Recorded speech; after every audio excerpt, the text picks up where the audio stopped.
നമസ്കാരം. അനുമോൾ കൈഞ്ഞരപ്പ് മുറിച്ചെന്ന് കരുതരുത്.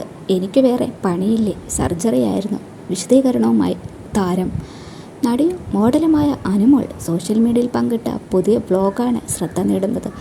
കയ്യിൽ രൂപപ്പെട്ട മുഴ നീക്കം ചെയ്യാനായി ആശുപത്രിയിൽ പോയതിൻ്റെ വിവരങ്ങളാണ് വിശദമായി വ്ലോഗായി അനു പങ്കിട്ടത്. ശരീരത്തിൽ മുഴയുള്ളതായി ശ്രദ്ധയിൽപ്പെട്ടാൽ അവഗണിക്കരുതെന്നും അനുമോൾ പറയുന്നു. എനിക്ക് ഒരു കുഞ്ഞ് സർജറി ഉണ്ടായിരുന്നു. വലിയ സംഭവമൊന്നുമല്ല. കയ്യിൽ ഒരു കുഞ്ഞ് സിസ്റ്റ് വളരുന്നുണ്ട്. ബിഗ് ബോസിലേക്ക് പോകുന്നതിന് 3 മാസം മുമ്പാണ് സിസ്റ്റ് വളർന്നു തുടങ്ങിയത്. ആ സമയം സർജറി ചെയ്ത് അത് ഒഴിവാക്കാനുള്ള സമയം എനിക്ക് കിട്ടിയിരുന്നില്ല. നല്ല തിരക്കായിരുന്നു. റെസ്റ്റ് എടുക്കാൻ സമയം വേണമായിരുന്നു.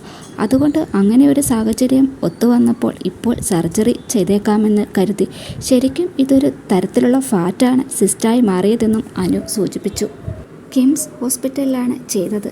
കയ്യിലെ കെട്ടുമായി ഞാൻ പുറത്തു പോകുമ്പോൾ അനുമോൾ ഞരമ്പ് മുറിച്ച് സ്റ്റിച്ചിടാൻ വന്നതാണെന്നൊക്കെ ചിലർ വിചാരിക്കും. ഞരമ്പ് മുറിക്കാൻ എനിക്ക് വേറെ പണിയില്ലേ എന്നു അനുമോൾ പറഞ്ഞു. പറയുന്നവർക്ക് എന്തും പറയാമല്ലോ എന്നും അനുമോൾ കൂട്ടിച്ചേർത്തു.